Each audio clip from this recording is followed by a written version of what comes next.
Sue was diagnosed with cervical cancer at the beginning of 2018 and received chemotherapy and brachytherapy and radiotherapy, and we had the good news at the end of the year that we thought that the cancer had gone.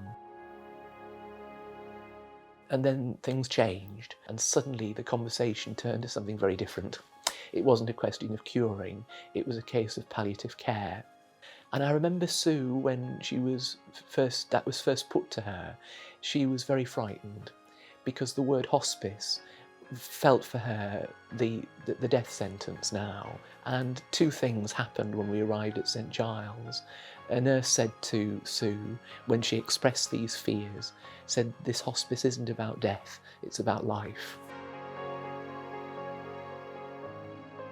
I think that the COVID added another danger, and one particular nurse who was very involved in the physical care of Sue and just let slip in a conversation that she was asthmatic. And I found that quite humbling, really, to think that she was going to a job that was risking her own life to save someone else's. Sue had a persistent cough, but it was difficult to decide whether that was more the result of the lung cancer or whether it was in fact possibly COVID. I knew at that point I was going to have to go and ask Adam to self-isolate, because obviously he'd been in contact, so he was obviously at risk of being tested positive with COVID, and I had to explain to him that unfortunately he was going to have to now leave.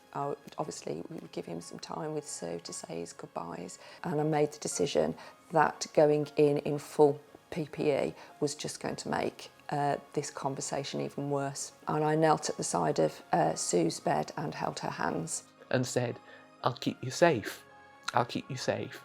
And that meant more than ever I could say, really. And it was then, I think, about 9:30 or 9:45. But I remember she fell asleep, and I remember holding her hand, and I remember looking at the watch that I'd bought her the week before, and I watched that watch and go round the clock, and the nearer to 12 o'clock it came, the more awful it was, because I knew that I was coming to the point where I wouldn't see her again. Saying goodbye to Sue at 12 o'clock was the hardest thing.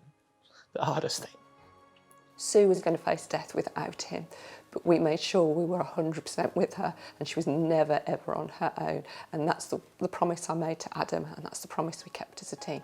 That she didn't die in fear. I think that was the greatest gift that they gave us. They kept hope alive.